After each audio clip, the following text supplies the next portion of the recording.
My name is Rachel Saunders, and welcome to this episode of the Temporal Hospitality podcast. If you like what you hear, please subscribe, click the like button, and generally interact with us on all the socials.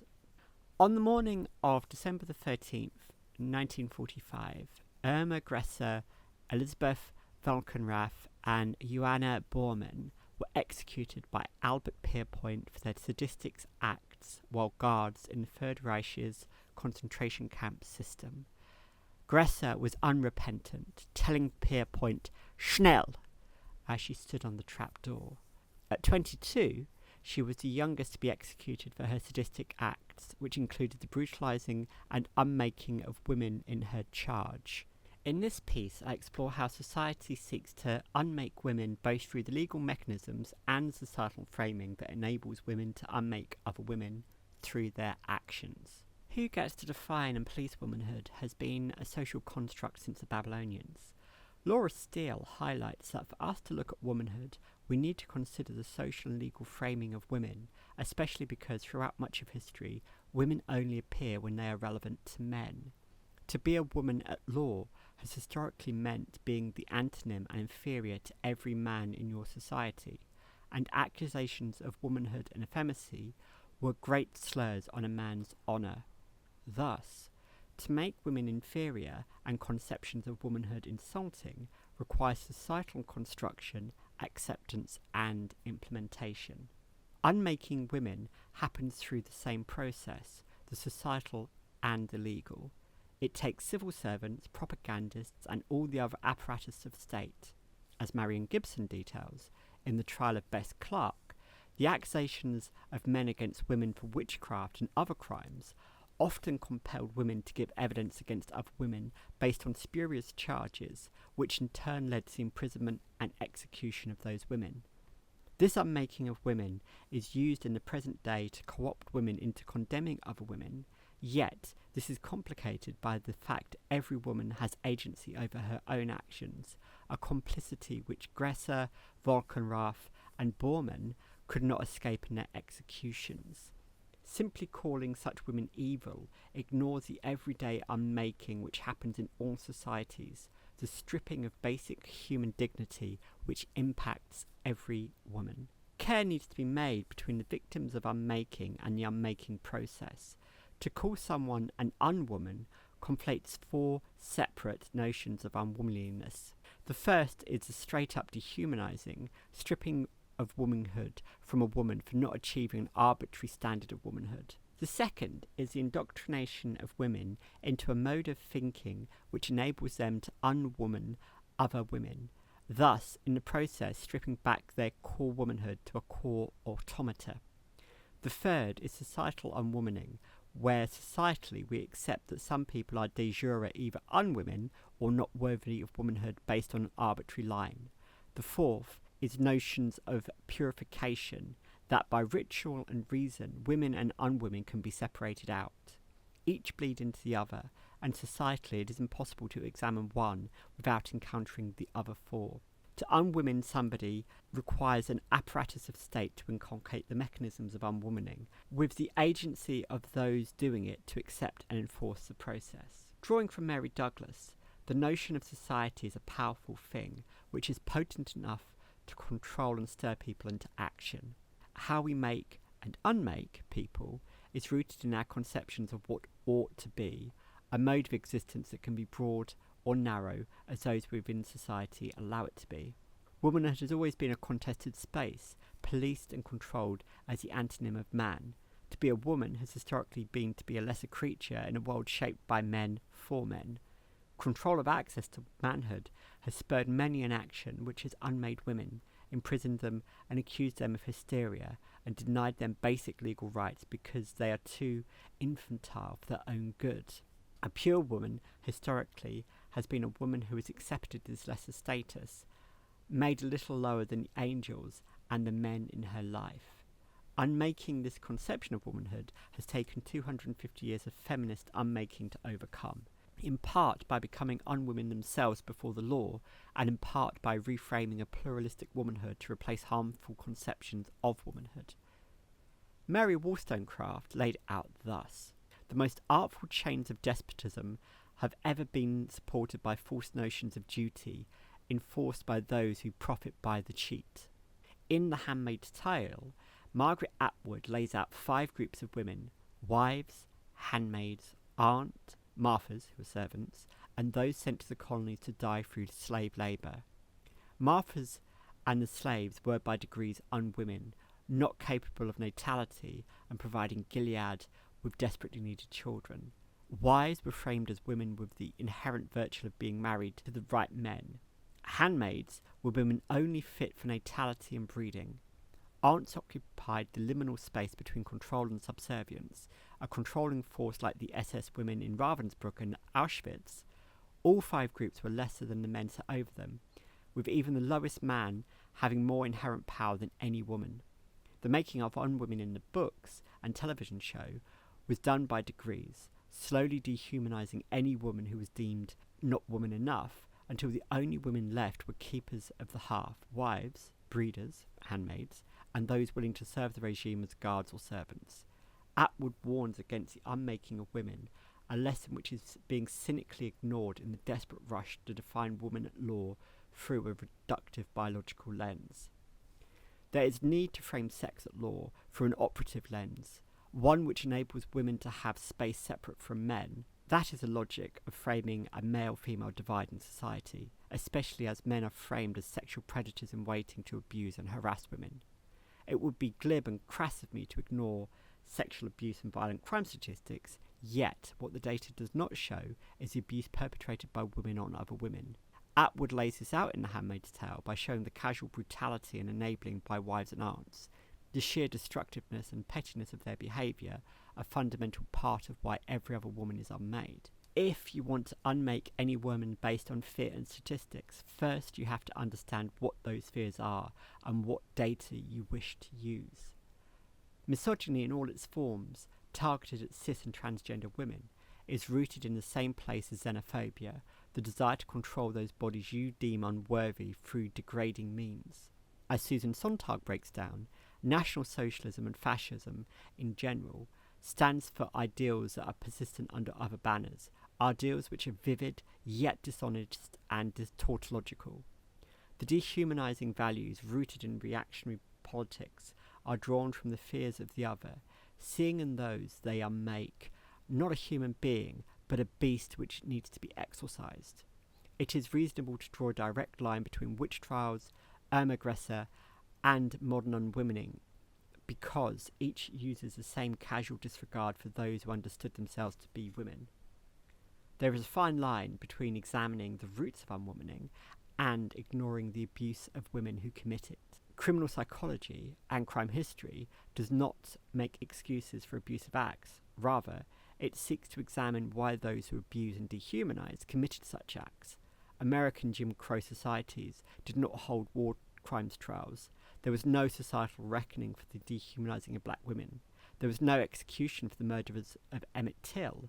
Sparse justice for those who dehumanized and unwomen the legion of women around the world who were targeted and harassed. Each of us is a product of our society, so any critique of unwomening must account for the social conditions and cultural history in which we find ourselves.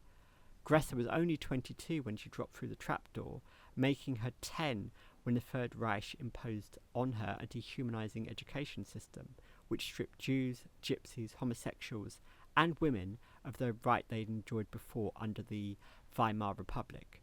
She was culpable for her actions, hence her death, yet, in the final Schnell, it was all of German society that dropped with her. Harriet Johnson puts it bluntly: many women of colour, disabled women, homeless and marginalised women know all too well that the justice system will not help them. It should not take the violent death of another innocent woman for the broader public to realise how dire the situation is. If one death or violent act against women is unacceptable, then we need to deconstruct the unwomaning of any woman deemed not woman enough. The likes of Gresser do not arrive in a vacuum. They are nurtured and enabled by the world they inhabit. This goes the same for all people who strip women of their womanhood, for the simple reason those women do not reach an arbitrary standard the imposer seeks to enforce. Thus, the making of unwomen is in part societal and part rooted in personal fear of the other. Sadism and casual brutality. It bears remembering that to call a woman an unwoman is an inherently sadistic act, stripping her of a core sense of self and dignity within society. Aunt Lydia and Serena Joy were both women, as was Gressa, Volkenrath, and Bormann. Yet, in stating that each of them inherently stripped away aspects of their womanhood in their unwomaning of others is to fall into the same trap that legally infantilized women in the first place. Women who unwomen others become unwomen in their robotic application of societal ideology, losing a core part of their humanity in their barbarous acts. Any woman who acts with brutality and callous disregard for others is still a woman. What I'm laying out here is that in her action she strips away her core humanity to reveal a beast within whose succour is drawn from the suffering of others. Her unwomaning is not societally dictated. It comes from the self-removal of a core humanity, embracing a banality that ignores the unwomaning of every woman she abuses and destroys. This is the philosophic gap between the unwomaning of the predator and unwomaning of the prey. The predator does so willingly to strip away personal empathy for the prey. The dehumanized prey has no choice in the matter. This creates two types of unwomen, the unwilling prey and the willing predator. Both are women, unmade by their societies, one who has a choice, the other unbound because society wills it so. Everybody is capable of sadistic abuse and violence in the right circumstances, as evidenced in the acts of women in ISIS, the Third Reich, and the Abu Ghraib abuses. It is not enough to say that men led women down the path, as there are plenty of women who resisted the siren call and paid for it with their lives. Sophie Scholl explicitly denounced the complicity of German society in her work with the White Rose. So, my point is that a capacity for violence and abuse does not mean humans will inevitably choose to be violent or abusers. The unmaking of women not deemed woman enough comes through dehumanizing, a wielding of personal belief that leads to the point where abuse and harassment are seen as positive things. Casual brutality, bullying, and dehumanizing are all tools wielded against those deemed unmade, as they become Untermenschen and unworthy of the full rights within society. Women have historically been unmade at law, deemed legal infants needing male guardianship from cradle to grave. First and second wave feminism fought a long struggle for women's full emancipation at law, with third wave feminists refining womanhood beyond tropes and sectional understanding. To be a woman in a pluralistic society is to be made at law. Afghanistan shows the clear dangers of backsliding on this, as the Taliban have unmade all women in the country at law in a matter of 3 years. Much the same is happening in the United States as women's rights come under threat from ever more rigid definitions and conceptions of a woman at law. If the only women deemed woman enough are the ones you find acceptable, then pluralism has died a death. Womanhood is both societally constructed and made operative by the laws enacted by a given society. Added to this is a conception of self all women develop across their lives, no matter at what age they arrived at womanhood. This is why critiquing the social constructs does not erase a woman's sense of self. A gender-neutral society would still incubate a sense of self in all those who live within it, even if such terms as man and woman cease to exist. Sex bodies do exist, yet how those bodies move through the world is defined by the structures we erect around them and the ephemera we expect those bodies to wrap themselves in. There is nothing inherent male or female about man and woman, simply the social framing we have erected. It is in the sense of self that a person becomes a woman, as anything else is simple artifice. This is why the unmaking of women is about power and control. Fear of predation is not enough to remove any woman we do not deem woman enough from their womanhood. Just as we cannot act as SS guards and aunts, we cannot be abusers and harassers of those deemed unwomen. This is not a matter of gender identity, it is a matter of plurality. If a person cannot frame their own sense of self and identity in the world, then they are bound by a prison of society's making, which was the whole point of first and second wave feminism. Rooting social construction in our fears of others leads to the Third Reich, Jim Crow, and Section 28. All three framed the other as sexually deviant, a predator in the wings, unpeople to be unmade at law and within society. Unwomen face the same terror of being unmade at law, of being treated as disposable, to be ejected by those who unmade them. Fear drives people to do destructive and heinous acts, things which they would look on in revulsion if anyone did them to them. Yet, in the unmaking of people, they can justify any act and any speech. Lee Miller's photograph of a French woman who had her head shaved consorting with German officers, Shamina Begum's denial of citizenship, and the hounding of Dylan Mulvaney's show the complex relationship society has with people deemed unwomen. Mulvaney's womanhood was obliterated by elements in society which saw her as an inherent threat to womanhood due to her gender identity. Yet, in her unmaking, they could not erase her basic humanity and dignity. French women who slept with Germans had complex reasons for doing so, including simply wanting to survive a brutal regime. Their unmaking was blunt-edged, and the stigma lasted a lifetime. Begum's unmaking has more in common with the female SS guards, a punishment for her abhorrent behaviour within ISIS, yet there was also an argument to be made that she was groomed into flying out to Syria. Mulvaney's innocence, the French women's ambiguity, and Begum's guilt show how unmaking women is a complex process rooted in social fears, desires for social and summary justice. However, I would suggest even this is reductive. I've drawn together The Handmaid's Tale, a trans woman, French collaborators, and an ISIS extremist to show the unmaking of women. This is provocative, yet shows the texture of the issue of trying to police and frame womanhood. Lauren Wilmot lays out the brutality of Irma Grasser and the other female SS guards, drawing out that they were unmaking women they oversaw in various Nazi concentration camps. In 1945 and 1946, they too were unmade by the British military tribunals, executed, and left to posterity to judge. Their brutality arose in a society which had explicitly dehumanised unmade Jewish, Gypsy, queer and Slavic women to the point that a final solution was deemed necessary. Much like Begum, they were suckered into a brutalising regime of terror where they meted out violence unmade every woman in their charge.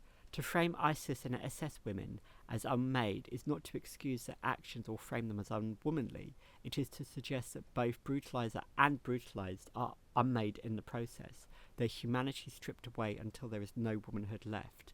There is only beast and prey.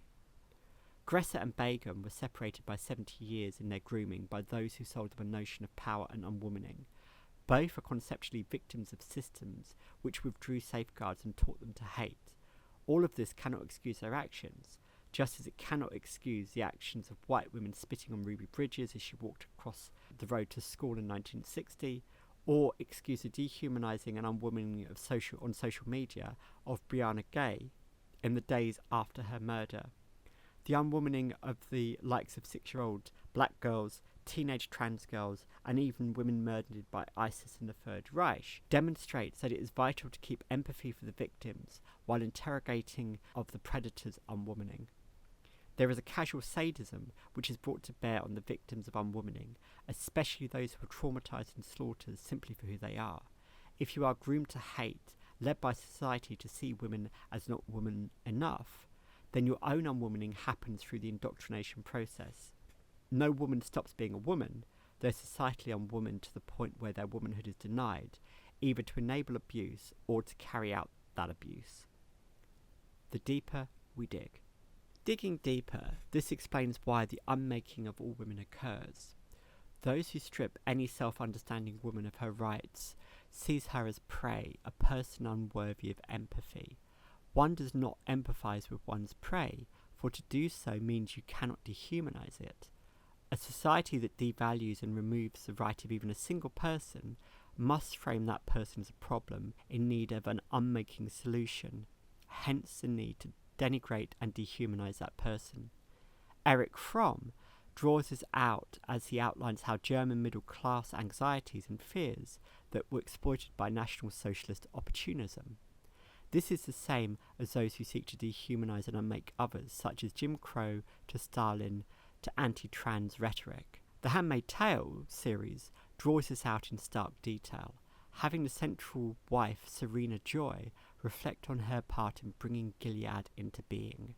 Her Christianity is weaponized against every other woman, and in their unmaking leave blood on her hands. Serena is a reflection on every woman across history who has advocated against women's rights only to get burned in the process. Phyllis Schlafly's successful campaign in the 1970s against the US's Equal Right Amendment shows that whilst feminist values have driven women's rights forward, there are plenty of real reactionary women who defend the right to frame womanhood through a narrow lens which unmakes those who disagree with them. The Trump regime's executive orders has led to the erasure of Harriet Tubman from US governmental websites and the removal of Jewish women's photos from an exhibition at the US Naval Academy, amongst other acts. While both were eventually rectified, they are small examples of how the unmaking of undesirables leads to everyday unmaking of women not deemed woman enough. Society does not start with death camps, it starts with the fear of the other. Unwomaning is rooted in the fear of womanhood and the desire to control who is deemed worthy of that within society. Gender critics use the same language as apartheid South Africans, as SS guards in concentration camps. The unwomaning of trans women, black women and Jewish women is and was rooted in a conception of superiority, a need for power and control.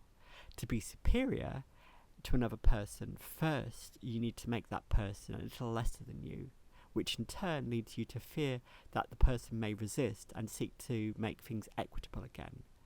Unwomaning is a thumb on the scale, a psychological weapon used to debase because it is all the unwomaner has left.